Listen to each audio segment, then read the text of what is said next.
എന്ത് പ്രശ്നമാണ്? ഞാൻ എവിടെ പാലൊഴിക്കേണ്ടത് നിങ്ങൾ പറഞ്ഞാണ്. അതുകൊണ്ട് ഈ കൊള്ളത്തിൽ മതി ഈ പാല് തലയെ കൂടി അങ്ങ് ഒഴിക്കുക. തലയെക്കൂടി ഞാൻ ഒഴിക്കുക. ഈ സൊസൈറ്റിയിൽ പാലൊഴിക്കുന്ന വ്യക്തിയാണ് ഞാൻ. എന്റെ പാല് മാത്രം ഇവിടുത്തെ കുഴപ്പമെന്ന് പറയാണ്. ഇവിടെ ഇരിക്കുന്ന ഈ CPM പ്രവർത്തനായിട്ടുള്ള മഹേന്ദ്രൻ പിള്ള എന്ന് പറയുന്ന വ്യക്തിയും താര എന്ന് പറയുന്ന സ്ത്രീയും ഈ പറയുന്ന മിനി എന്ന് പറയുന്ന സ്ത്രീയും എന്ത് പ്രശ്നമാണ്? ഞാൻ എവിടെ പാലൊഴിക്കേണ്ടത് നിങ്ങൾ പറഞ്ഞാണ്. അതുകൊണ്ട് ഈ കൊള്ളത്തിൽ മതി ഈ പാല് തലയെക്കൂടി അങ്ങ് ഒഴിക്കുക. തലയെക്കൂടി ഞാൻ ഒഴിക്കുക.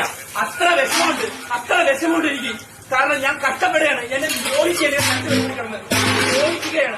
ഈ പരവൂര് നെടുങ്ങോലം കൂനേൽ സൊസൈറ്റി എന്നറിയപ്പെടുന്ന ഈ സൊസൈറ്റിയിൽ നടക്കുന്ന കള്ളത്തരങ്ങള് മഹേന്ദ്രൻ പിള്ള എന്ന് പറയുന്ന വ്യക്തിക്ക് ഇവിടെ SNF ഇല്ല, റീഡിംഗ് ഇല്ല, ഒന്നുമില്ല. ഞങ്ങളുടെ പാലിന് മാത്രം രാവിലെ കൊണ്ടുവരുന്ന പാലിനെല്ലാം വിലയുണ്ട്. ഞങ്ങൾ 7 മണിക്ക് കൊണ്ടുവരുന്ന പാലിന് വിലയില്ല.